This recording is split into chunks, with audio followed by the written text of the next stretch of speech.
The observatory on Luna Base hummed with quiet activity. Dr. Kim Tae-hyun stared at his screen, his coffee growing cold in his hand. For 3 hours he had been watching the same signal, hoping he was wrong, but the data didn't lie. "Admiral Park," he said into his communicator, his voice steady despite the fear in his chest. "We have a problem." Admiral Park Ji-hee arrived within minutes. She was a woman who never ran, but she walked very fast. Her gray uniform was perfect as always, her short hair neat. She looked at the screen and understood immediately. "How many ships?" she asked. 23, Tae-hyun replied. "Maybe more.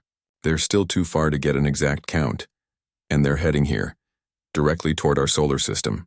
They'll arrive in 42 days. Park Ji-hee closed her eyes for a moment. For 80 years, Earth had been listening to the galaxy. They had learned the alien languages. They had studied their technology. They had watched wars, trade disputes, and peace treaties, and they had stayed completely silent.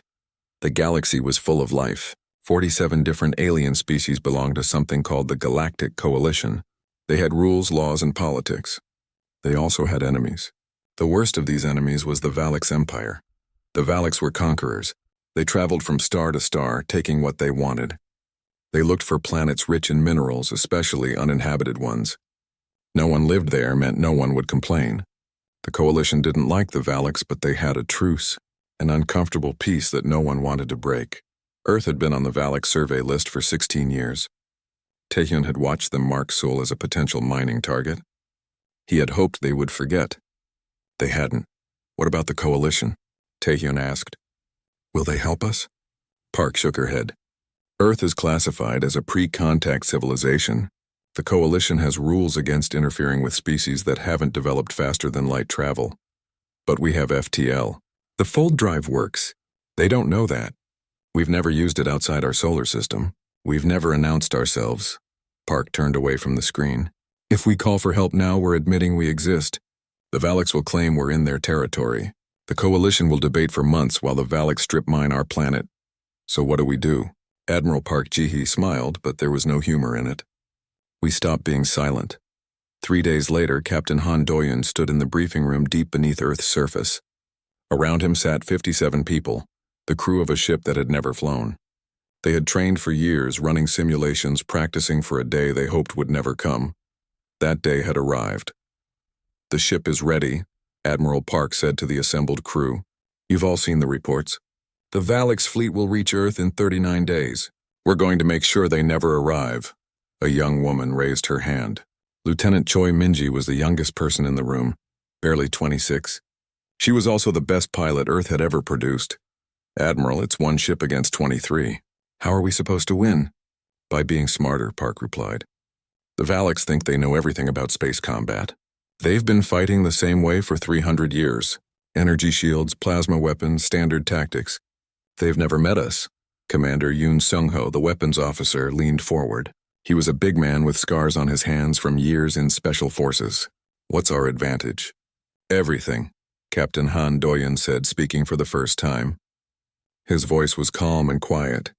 "They don't know we exist. They don't know what our weapons can do. They don't know where we'll hit them. We've spent 80 years studying them.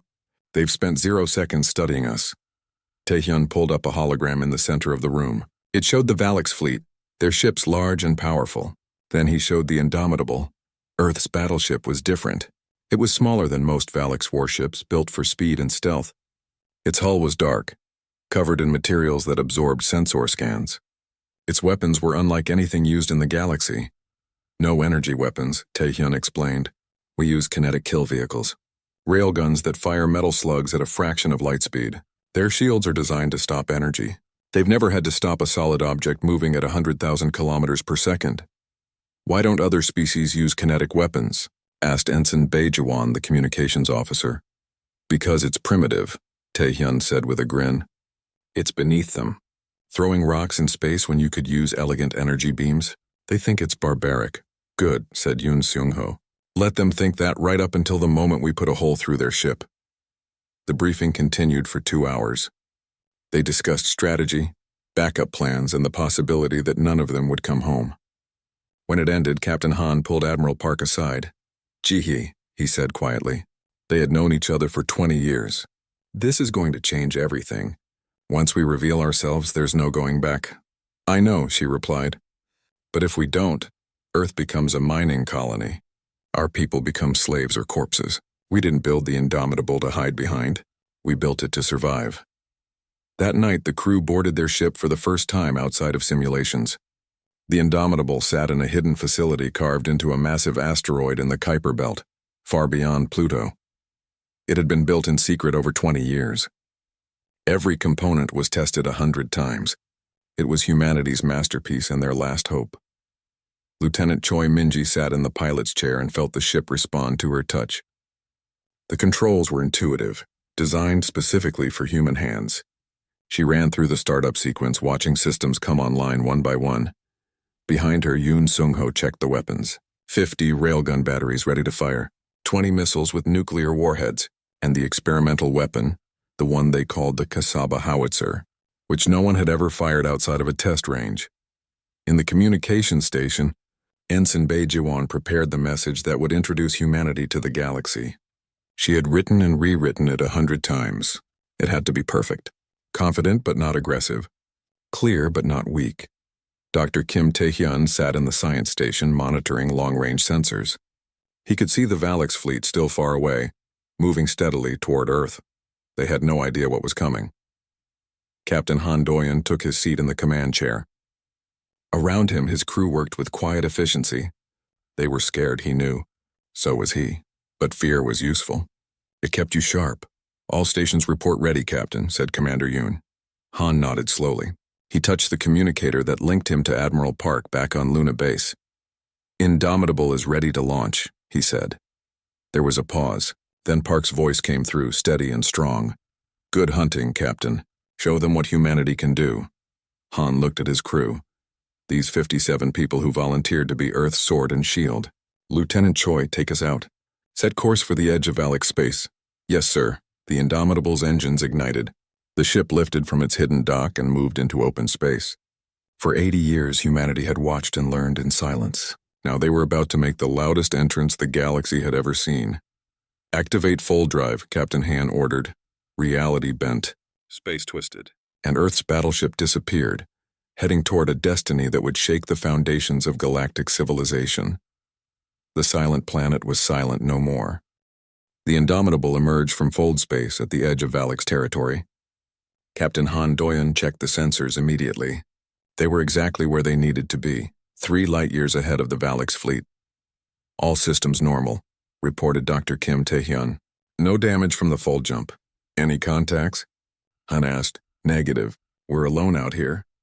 Han leaned back in his chair. The hard part was about to begin. Ensign Bae, open a channel. All frequencies. Broadcast to every species in the galaxy. Bae Ji-won's hands trembled slightly as she activated the communication system. This was the moment humanity would announce itself. No practice, no rehearsal. This was real. Channel open, Captain.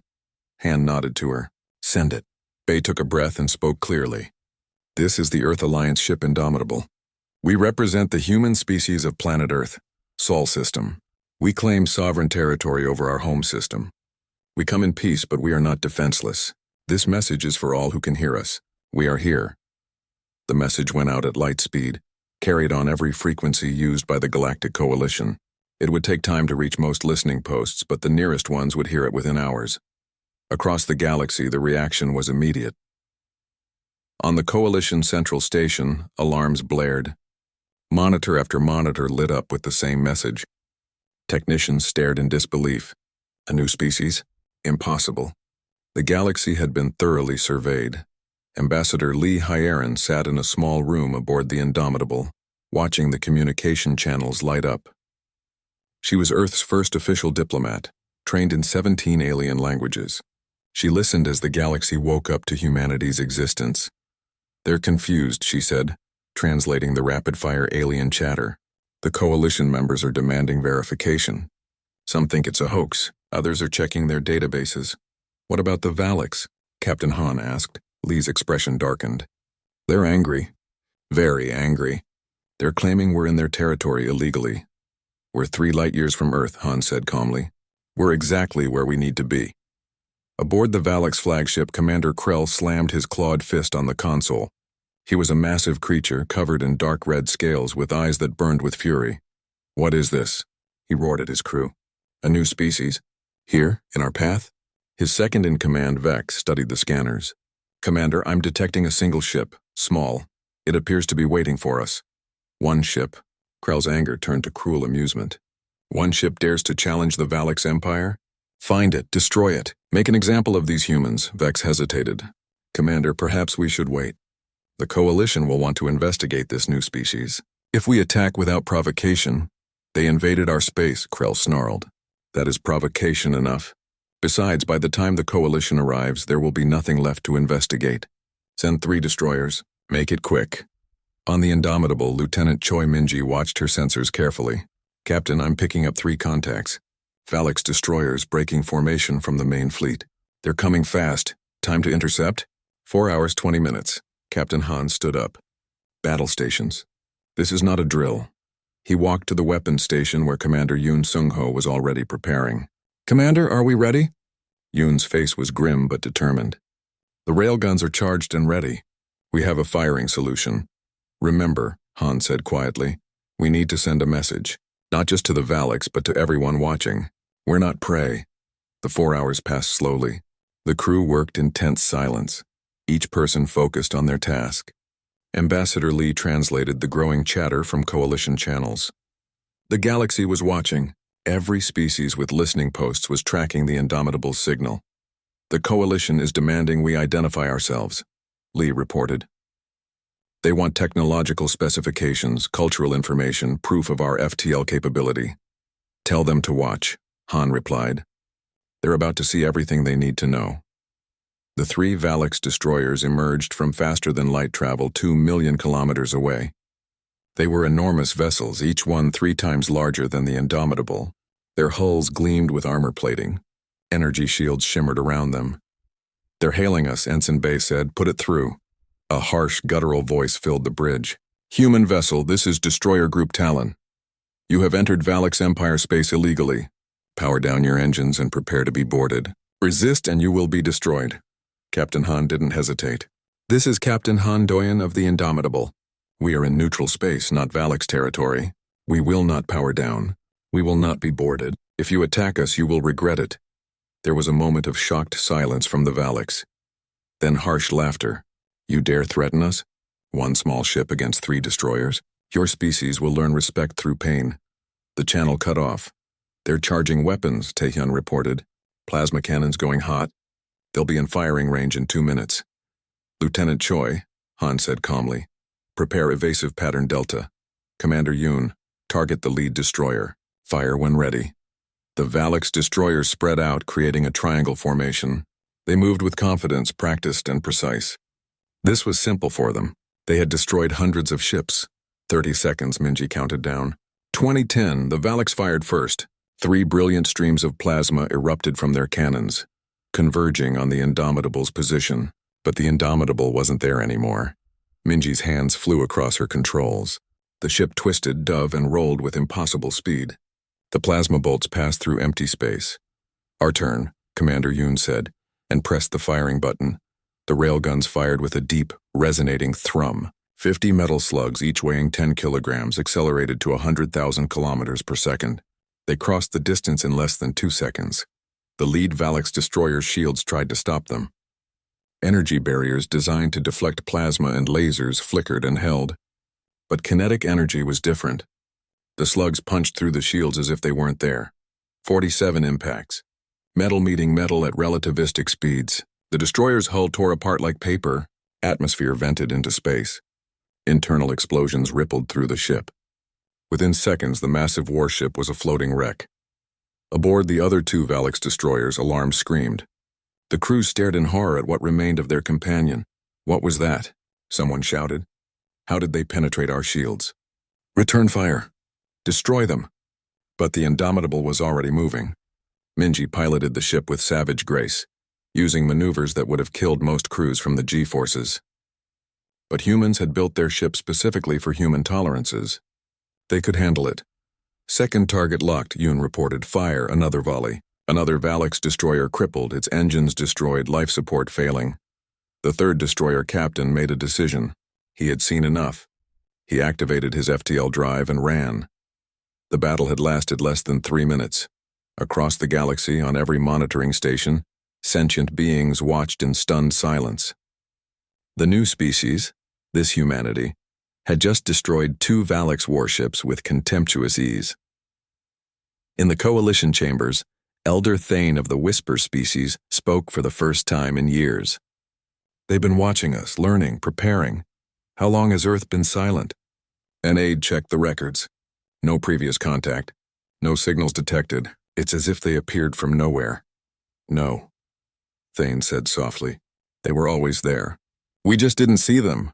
On the Indomitable, Captain Han addressed his crew. "Well done. But this was just the beginning. Now the Valix know we exist. Now they'll come with everything they have." Ambassador Lee looked at the flood of incoming messages from Coalition species. "Captain, we're receiving hundreds of communication requests." "Everyone wants to talk to us." Han smiled slightly. "Then let's talk. But we talk as equals, not as supplicants.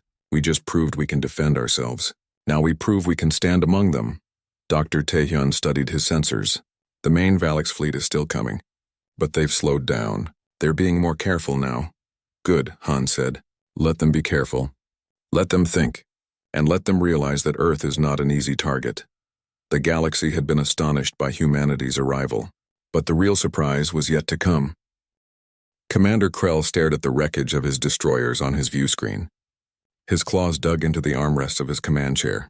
Around him, his bridge crew worked in terrified silence. "How?" he growled. "How did one primitive ship destroy 2 of our finest vessels?" Vex studied the battle data, his scales pale with shock. "Commander, their weapons are kinetic. Solid projectiles traveling at extreme velocity. Our shields are ineffective against them." "Then strengthen the shields." "Commander, our shields are designed for energy weapons. Against solid matter moving this fast, they might as well not exist." Vex hesitated. "There's more. Their ship is small, fast, and maneuverable. They can dodge our plasma cannons." Krell stood up, his full height imposing. "Then we don't give them room to dodge. We surround them. We overwhelm them with numbers." He turned to his communications officer. "Contact the fleet. All ships are to converge on the human vessel. I want 24 warships in formation. We will crush them." Back on the Indomitable, Captain Han Do-yoon reviewed the situation with his senior officers. The small conference room felt cramped with everyone inside. "They're gathering their forces," Dr. Kim Tae-hyun said, displaying the sensor data. 24 ships moving into attack formation. They'll reach us in 36 hours. "We can't fight 24 ships," Commander Yoon Seung-ho said bluntly. "We hurt them, yes. But those were isolated targets. If they surround us, they'll eventually wear us down." "Then we don't let them surround us," said Lieutenant Choi Minji. She pulled up a star chart. "There's a dense asteroid field 12 light hours from here. If we can lure them in there." Captain Han smiled. "We fight on our terms, not theirs." "Good thinking, Lieutenant." He turned to Ambassador Lee Hyerin. "What's the Coalition saying?" Lee looked tired. She had been translating and responding to messages for hours. "They're divided. Some species want to grant us immediate membership. Others are suspicious. The Valix are claiming we're a rogue element that needs to be controlled. And everyone wants to know where we came from and why we stayed hidden for so long." "Tell them the truth," Han said. "We were afraid. We listened to the galaxy and heard violence, conquest, and war. We decided to wait until we could defend ourselves. Now we can." "Some species are saying that makes us untrustworthy," Lee replied. "And some species," Han countered, "are probably thinking we were smart. Let them debate. Meanwhile, we have a battle to win." The Indomitable jumped to fold space and emerged near the asteroid field. It was a chaotic region of rock and ice, remnants from the formation of a solar system that never quite finished. Asteroids ranging from pebbles to mountains tumbled through space in unpredictable patterns. "Perfect," Minji said, studying the navigation data. "I can work with this." The Valix fleet arrived 12 hours later, dropping out of FTL in a massive formation. 24 warships, each one powerful enough to destroy a city. They spread out, trying to surround the asteroid field's perimeter. "They're not following us in," Yoon observed. "They're being cautious," Han said. "They learned from the first encounter. They want to flush us out into open space. So we give them a reason to come in after us," Taehyun suggested. "I can send out a false distress signal. Make it look like we're damaged." "Do it." The signal went out, weak and crackling.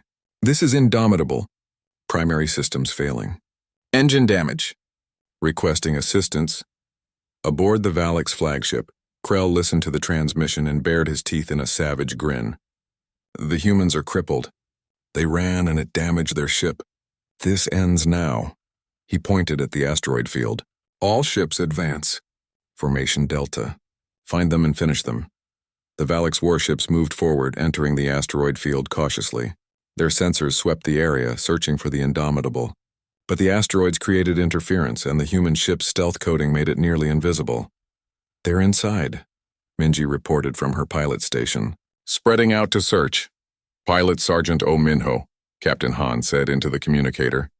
Launch your squadron. In the Indomitable's small hangar bay, O. Minho and his team of 11 pilots climbed into their fighters. These were tiny craft, barely large enough for one person, but fast and deadly. They had been practicing for this moment for years. All fighters, this is Minho. Remember your training. Hit and run. Don't try to be heroes. We're mosquitoes, not eagles. Sting them and disappear. The fighters launched silently, spreading into the asteroid field like a swarm.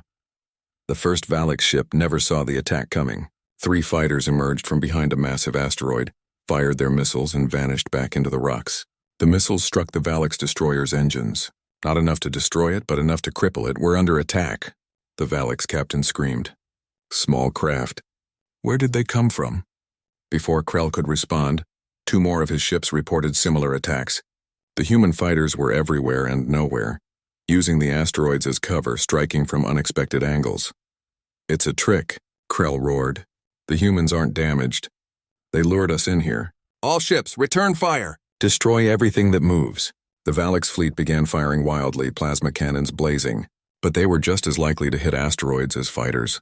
The rocks exploded, creating debris clouds that made sensors even less reliable. The Indomitable struck from the chaos. Lieutenant Minji piloted the ship through impossible gaps between asteroids, her reflexes pushed to their absolute limit. The ship would appear, fire its railguns at a Valix target, then disappear behind cover before return fire could connect. Third destroyer disabled, Yoon reported with grim satisfaction. 4th target acquired, but the Valix were learning. They began coordinating their fire, creating kill zones where nothing could survive. 2 of O. Minho's fighters were destroyed, their pilots lost. Pull back, Minho ordered his remaining fighters. Regroup at Point Delta. On the Indomitable's bridge, alarms began to sound. We've taken a hit, Taehyun reported. Starboard armor compromised. Shield Generator 2 is offline. Casualties? Han asked. Engineering Section 4. 3 dead, 5 injured. Han felt the weight of those deaths, but he couldn't stop now. Keep moving. Don't give them a stationary target. The battle raged for hours. The Valix tried to corner the Indomitable, but Minji was too skilled. She knew every rock, every gap, every possible escape route. She flew the ship like it was part of her body, but slowly, inevitably, the Indomitable was taking damage. More hits, more casualties. The ship was tough, but it wasn't invincible. Captain, Yoon said quietly, we're down to 60% ammunition. If this continues, we'll run out. Han knew what had to be done. Prepare the Kasaba howitzer. We're going to end this. Everyone on the bridge went silent. The Kasaba howitzer was their experimental weapon, a shaped nuclear charge that focused its explosive force into a narrow beam. They had never used it in actual combat. The calculations had to be perfect or it would do nothing. 3 Valix cruisers are moving in formation, Taehyun said. They're trying to box us in. Perfect. Han pulled up the weapons interface himself. Lieutenant Choi, on my mark, I need you to position us exactly here. He marked a point in space. You'll have 3 seconds. Understood, Captain. Commander Yoon, target these coordinates. Fire the moment we're in position. The Indomitable emerged from behind a large asteroid, moving fast. The Valix cruisers saw it and opened fire, their plasma cannons lighting up space. Now, Han ordered. Minji spun the ship, bringing its nose to bear on the approaching warships.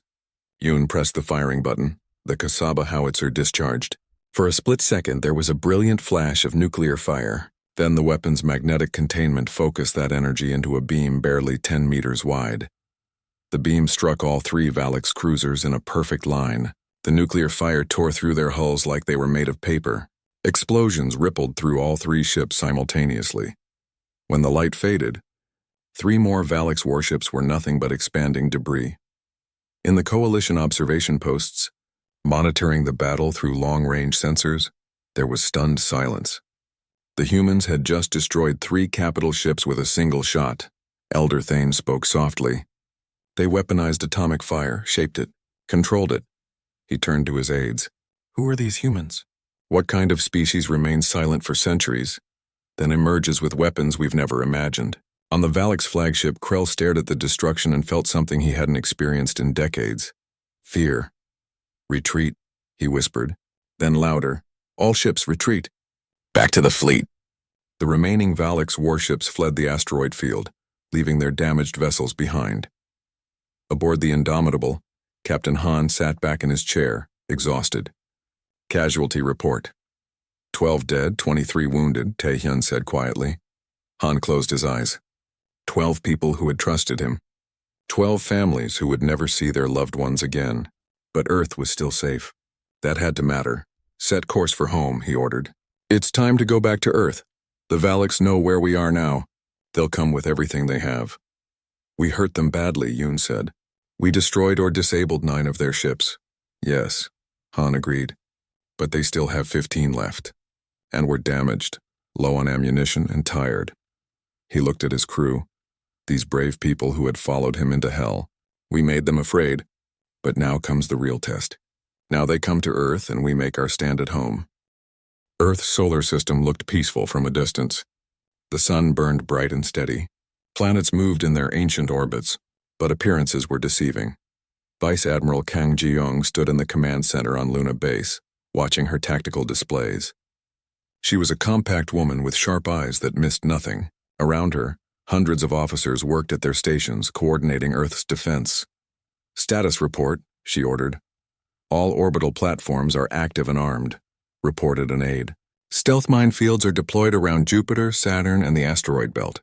Drone swarms are stationed at designated coordinates. The defense fleet is holding position behind the moon. And the Indomitable? 3 hours out. They're running ahead of the Valak's fleet. Kang nodded. Captain Han had done the impossible, buying them time. Now it was her job to make sure his sacrifice wasn't wasted. On Earth's surface, people went about their lives, mostly unaware of what was coming. The government had decided against causing panic. But those who knew, those who understood, looked up at the stars and wondered if they would still be free tomorrow. Dr. Shin Mireille worked frantically in her laboratory, making final adjustments to the orbital defense network. She was the engineer who had designed what they called the Lighthouse Network, a system of high-powered lasers originally built to redirect asteroids. Now they had been repurposed as weapons. Will it work? Her assistant asked nervously. It has to, Mireille replied, her fingers flying across her keyboard. We've never tested it at full power against actual targets, but the mathematics are sound. She paused. The real question is whether we have enough.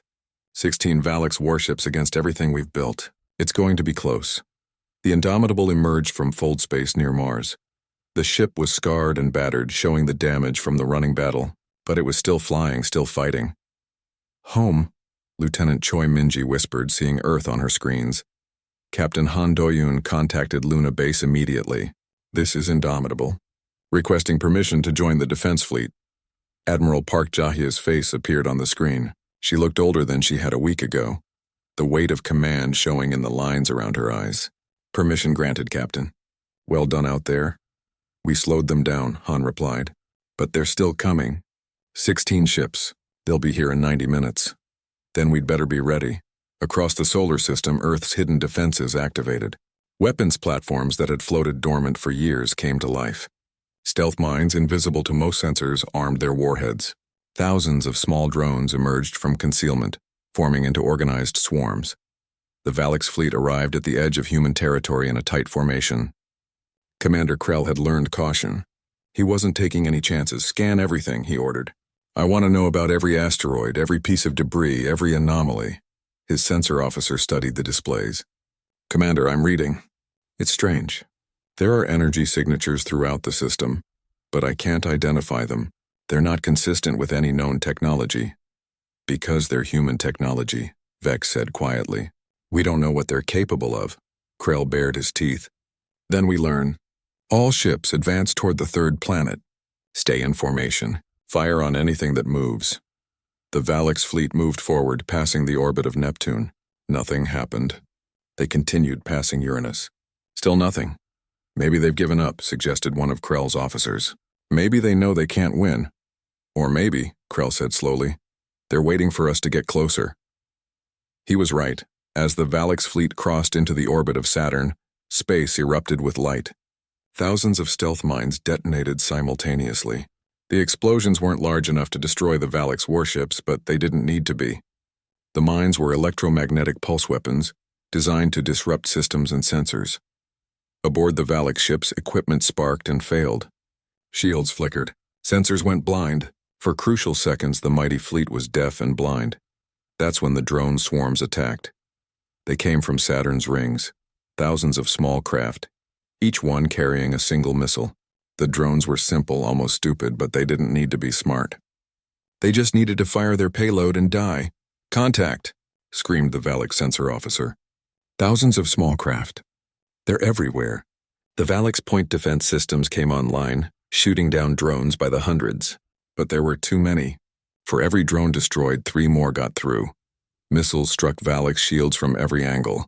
The shields held against the first wave and the second, but the third wave found gaps. Explosions rippled across Valix hulls. Return fire! Krell roared. Destroy them all. The Valix fleet's main cannons fired, plasma bolts cutting through the drone swarms like a scythe through wheat. Thousands of drones died in seconds. But they had done their job. The Valix formation was broken, their ships scattered and damaged. Regroup, Krell ordered. Reform the battle line. As the Valix ships tried to reorganize, the lighthouse network activated. From orbit around Earth, 16 massive laser arrays focused their beams. Each laser was designed to push asteroids, to deliver sustained power over long distances.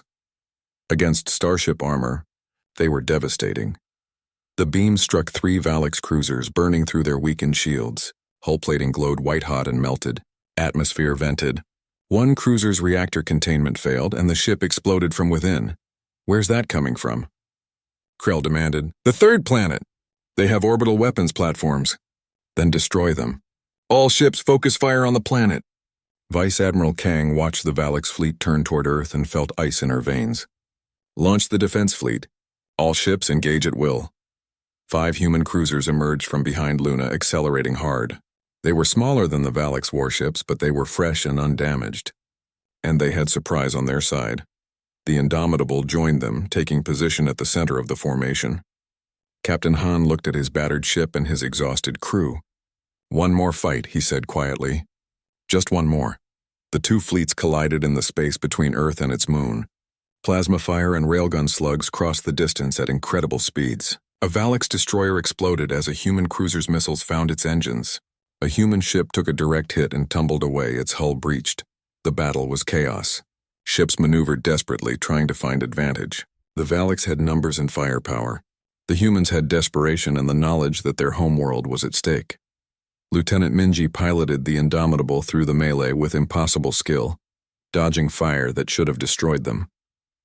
Commander Yoon fired the railguns again and again, each shot carefully aimed, each one counting. But slowly, the humans were being pushed back. There were too many Valix ships and they were too powerful. We can't hold them, Yoon said, his voice strained. They're going to break through. Captain Han stared at his tactical display. The Valix flagship, Krell's ship, was pushing toward Earth. If it got close enough to fire on the planet itself. All ships, Han said into the fleet channel, focus everything on the flagship. Ignore the others. We take down Krell. Captain, if we ignore the other ships, they'll surround us, warned Taehyun. I know, Han replied, but if Krell dies, their chain of command collapses. It's our only chance. The 5 human ships and the Indomitable turned as one, driving toward the Valix flagship like a spear. Every weapon they had fired at the massive warship. Krell saw them coming and laughed. Fools, they're sacrificing themselves. All ships, destroy them! But before the Valix could concentrate their fire, something impossible happened. Space rippled. Reality bent. And a new ship appeared. It was enormous, dwarfing even the Valix flagship. Its hull was ancient, covered in symbols that no living species used anymore. And from it came a voice that silenced every combatant. Cease fire. All vessels, cease fire immediately. On Luna Base, Admiral Park Ji-hee stared at the newcomer in shock. What is that? Ambassador Lee Hyerin checked her databases and went pale. It's the observers. The ancients. They haven't intervened in galactic affairs for 1,000 years. Aboard the ancient vessel, a being called the Observer watched the battle with eyes that had seen civilizations rise and fall. It had been monitoring humanity for 50,000 years, waiting for this moment. The test is complete, the Observer said, broadcasting to every ship. Humanity has proven itself. They are not prey. They are not weak. They are the inheritors. What test? Krell demanded. What are you talking about, Ancient One? You were the test, Commander Krell. The Valix Empire, your aggression, your attack on Earth. All of it was to see if humanity was ready. They are. The Observer's voice grew cold. You will withdraw immediately. You will not approach human space again. The humans have earned their place among the stars. I don't take orders from ghosts, Krell snarled. Then die. The Observer's ship didn't fire weapons. It simply moved. Space warped around it. The Valix flagship was crushed, compressed by gravitational forces beyond comprehension. In seconds, the massive warship was reduced to a ball of twisted metal. The remaining Valix ships fled without another word. The battle was over. Earth was safe. Captain Han sat in his command chair, trying to process what had just happened. Around him, his crew was silent, equally stunned. Did we just get saved by an ancient alien? Yoon finally asked. I think, Han replied slowly. 3 weeks after the battle, Captain Han Doyen stood at a memorial on Earth's surface. Rain fell gently, running down the black stone that bore the names of everyone who had died defending humanity. There were 83 names, 83 people who would never go home. He placed his hand on the stone, feeling the cold under his palm. Behind him, thousands of people stood in silence, honoring the dead. They were heroes, Admiral Park Ji-hee said quietly, standing beside him. All of them. They were people doing their jobs, Han replied. That's what makes it hurt. The memorial service ended, but the work was just beginning. Earth had revealed itself to the galaxy, and now came the complicated business of joining it. Ambassador Lee Hyerin sat in a conference room in Geneva, facing representatives from the Galactic Coalition. There were beings of every imaginable shape, some with scales, some with fur, some that floated in containment suits filled with gas. They all wanted answers. Why did humanity remain silent for so long?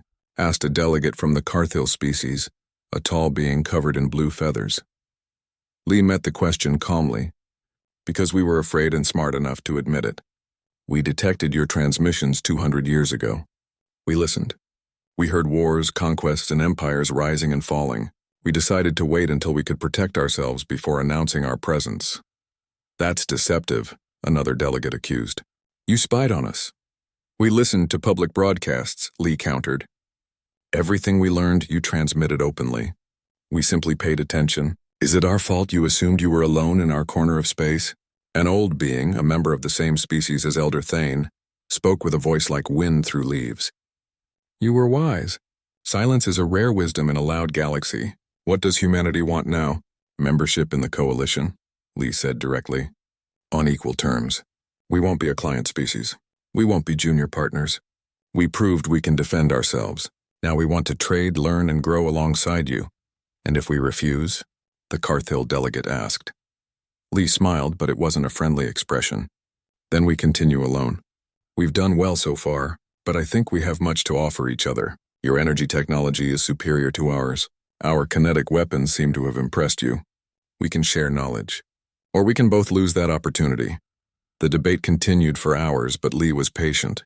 She had been trained for this, and she had something most diplomats didn't have. The knowledge that her species had just beaten one of the galaxy's most feared empires. In orbit, the Indomitable underwent repairs. The shipyard workers were amazed at the battle damage. How had this ship survived? Lieutenant Choi Minji watched the repairs from the observation deck. She should have been happy. They had won. Earth was safe. But she felt empty. Commander Yoon Sung-ho found her there, staring out at the stars. Can't sleep either? I keep seeing them die, Minji said quietly. The people we lost. Every time I close my eyes, Yoon nodded. That never goes away. You just learn to carry it. He stood beside her. But you saved more than died. Remember that too. Is that enough? It has to be. Dr. Kim Tae-hyun worked in his laboratory, but his mind wasn't on his current project. He was thinking about the Observer, the ancient being that had appeared at the battle's end. 3 days ago he had received a message. Private, encrypted meant only for him. The message was a location and a time. And now Tae-hyun stood in an empty park at midnight waiting. The air shimmered and the Observer appeared. It looked humanoid but wasn't quite right. The proportions were slightly off, as if it was wearing a body like a costume. "Dr. Kim Tae-hyun," the Observer said. "Thank you for coming." "You said you had answers," Tae-hyun replied, trying to keep his voice steady. "About the test. About humanity." "Yes." The Observer gestured, and a holographic display appeared in the air between them. It showed Earth, but the timeline went back thousands of years. "We have watched your species for 50 millennia. We've been leaving hints guiding you subtly." "Why?" "Because we are dying," the Observer said simply. "Our species is ancient beyond your comprehension. We've existed for millions of years. But we're the last, and we've been searching for a species to inherit our role." "What role?" "Guardians, protectors. The galaxy needs someone to maintain balance, to prevent the strong from destroying the weak. We've done it for so long, but we cannot continue. We need successors." Tae-hyun felt the weight of those words. "And you think humanity can do this?" "Most species develop space travel and immediately announce themselves. They rush into the galaxy like children. But humanity waited. You watched. You learned. You prepared. And when you finally revealed yourselves, you did so from a position of strength." The Observer's expression might have been a smile. "That patience, that strategic thinking, that's what we've been looking for." The Valak's attack was real. We didn't create it. But we knew it was coming, and we didn't stop it. You needed to prove you could defend yourselves. And you did, spectacularly. "People died," Tae-hyun said, anger creeping into his voice. 83 people. "Yes," the Observer acknowledged. "And we mourn them. But thousands more would have died if the Valaks had found you unprepared. Sometimes the test itself is survival." Tae-hyun wanted to argue, but he knew the Observer was right. "What happens now?" "Now humanity grows. You join the coalition. You learn. You make mistakes and succeed. And in time, perhaps centuries from now, you'll be ready to take on the role of guardians." The Observer began to fade. "We'll be watching, Dr. Kim, and we have great hopes for your species."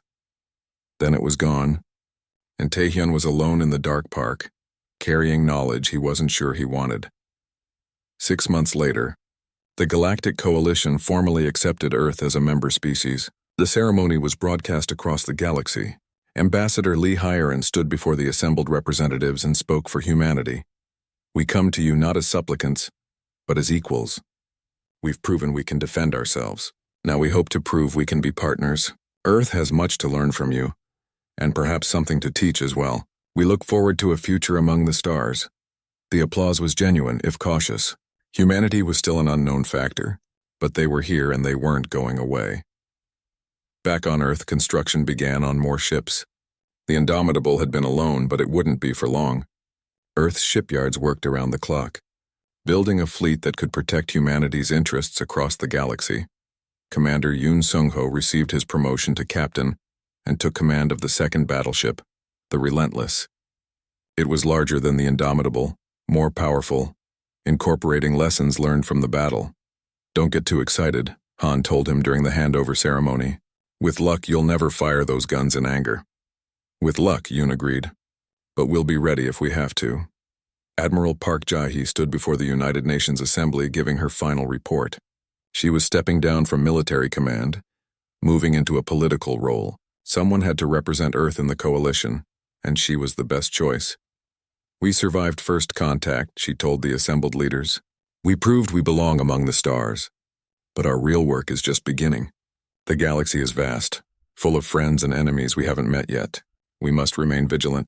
We must continue to innovate. And above all, we must never forget the price of freedom."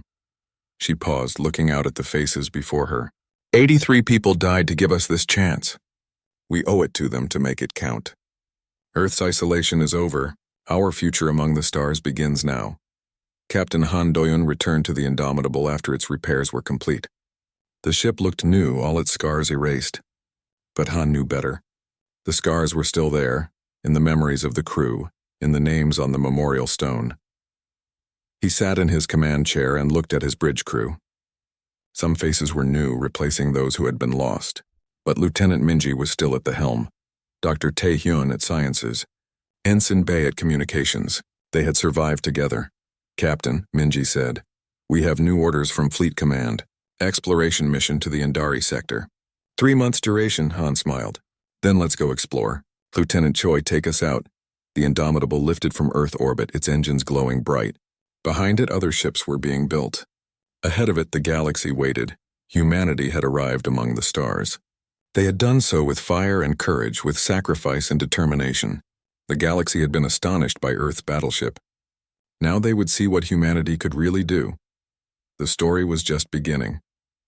Far across the galaxy, in a region no coalition species had explored, something ancient stirred. It had heard reports of the new species, these humans who had defeated the Valaks. It was interested. This distant power was older than the Valaks, more dangerous than anything humanity had yet faced. And it was coming, but that was a story for another day. For now, Earth celebrated. They had earned their place among the stars, and they would fight to keep it. The galaxy would never be the same again.